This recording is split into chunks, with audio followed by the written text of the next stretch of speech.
বাংলাদেশের ফ্যাসিবাদ বিরোধী গণতান্ত্রিক সংগ্রামের ইতিহাস সংরক্ষণ এবং ভবিষ্যৎ প্রজন্মের কাছে জুলাই গণঅভ্যুত্থানের স্মৃতি তুলে ধরতে উদ্বোধন করা হয়েছে জুলাই গণঅভ্যুত্থান স্মৃতি জাদুঘর। বুধবার সকালে রাজধানীর শেরেবাংলা নগরে স্মৃতিফলক উন্মোচনের মাধ্যমে জাদুঘরের আনুষ্ঠানিক উদ্বোধন করেন প্রধানমন্ত্রী তারেক রহমান। পরে তিনি জাদুঘরের বিভিন্ন গ্যালারি পরিদর্শন করেন এবং জুলাই গণঅভ্যুত্থানের স্মৃতি, শহীদদের আত্মত্যাগ, গণ আন্দোলনের বিভিন্ন ঘটনা প্রবাহ, সংরক্ষিত আলোকচিত্র, দলিলপত্র, স্মারক ও ভিডিও চিত্র ঘুরে দেখেন। এ সময় অন্তর্বর্তী সরকারের সাবেক প্রধান উপদেষ্টা অধ্যাপক ডক্টর মোহাম্মদ ইউনূস এবং প্রধানমন্ত্রীর কন্যা ব্যারিস্টার জায়েবা রহমান সহ বিভিন্ন পর্যায়ের অতিথিরা উপস্থিত ছিলেন। পরে জুলাই ৩৬ শীর্ষক আলোচনা সভায় প্রধানমন্ত্রী বলেন, জুলাই গণঅভ্যুত্থান স্মৃতি জাদুঘর জনগণের সংগ্রাম, আত্মত্যাগ, সাহস ও গণতান্ত্রিক আকাঙ্ক্ষাকে জাতীয় স্মৃতিতে ধারণ করার একটি ঐতিহাসিক উদ্যোগ। তিনি বলেন, ইতিহাসকে সত্যনিষ্ঠ, নিরপেক্ষ ও বিশ্বাসযোগ্যভাবে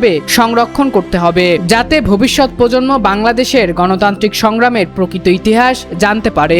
এই জাদুঘরে জুলাই আগস্টের রক্তক্ষয়ী গণঅভ্যুত্থানের শহীদদের পরিচয় ও জীবন কথা, আহতদের সাক্ষ্য, গণঅভ্যুত্থানে অংশগ্রহণকারী বীর ছাত্র জনতার প্রত্যক্ষ অভিজ্ঞতা, আলোকচিত্র, ভিডিও চিত্র, সংবাদ প্রতিবেদন, পোস্টার, দেওয়াল লিখন, গ্রাফিতি, কার্টুন, কবিতা, গান, নাটক, চিত্রকর্ম, ব্যক্তিগত স্মারক এবং ডিজিটাল উপাদান ও সংরক্ষিত থাকবে।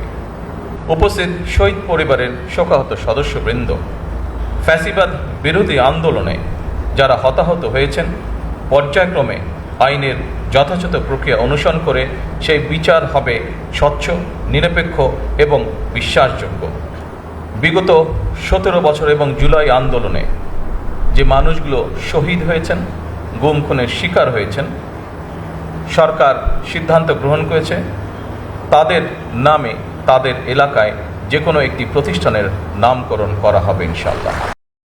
প্রধানমন্ত্রী আরও বলেন, ফ্যাসিবাদ বিরোধী আন্দোলনে সংগঠিত অপরাধের বিচার আইনের যথাযথ প্রক্রিয়ায় সম্পূর্ণ হবে।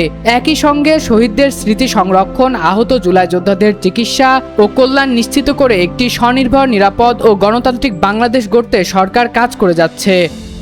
সম্রাট ইসলাম, আন্দোলনের বাজার, ডিজিটাল নিউজ ডেস্ক।